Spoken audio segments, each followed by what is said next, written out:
लागल लागल झुलनिया में धक्का बोल कलकत्ता चला। क्या आप जानते हैं एक चहरावा जिसका बचपन भैंस चराने और मिट्टी में खेलने में गुजरा कैसे भारत के एक रंगीन और शक्तिशाली राजनेताओं में से एक बन गए।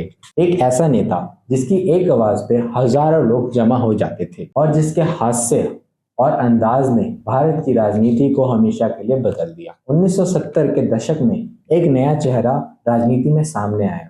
जयप्रकाश नारायण के आंदोलन से निकले लालू प्रसाद यादव पटना विश्वविद्यालय के छात्र के नेता में उन्होंने अपनी छाप छोड़ी और फिर जनता पार्टी के साथ उन्होंने राजनीति में प्रवेश किया। उनका देहाती अंदाज, हास्य से भरपूर भाषण और गरीबों के लिए लड़ने का जज्बा जल्द ही उन्हें जन जन का प्रिय बना दिया। लालू प्रसाद यादव का जन्म 11 जून 1948 बिहार के गोपालगंज जिले के फिलवेरा गांव में हुआ था। 1977 में सिर्फ 29 साल की उम्र में वे लोकसभा के सदस्य के रूप में चुने गए, जो उनकी शुरुआती राजनीतिक सफलता को दर्शाता है। लालू ने अपनी राजनीति का आधार सामाजिक न्याय को बनाया। उन्होंने पिछड़े और दलित वर्ग को आवाज दी जो सालों से हाशिए पे थे। 1990 में जब वो पहली बार बिहार के मुख्यमंत्री बने, उनकी सरकार ने गरीबों और वंचितों के लिए नई नीतियां बनाई। उनका मानना था कि असली विकास तब होता है जब समाज के सबसे निचले पायदान पर खड़े व्यक्ति को भी सम्मान मिले।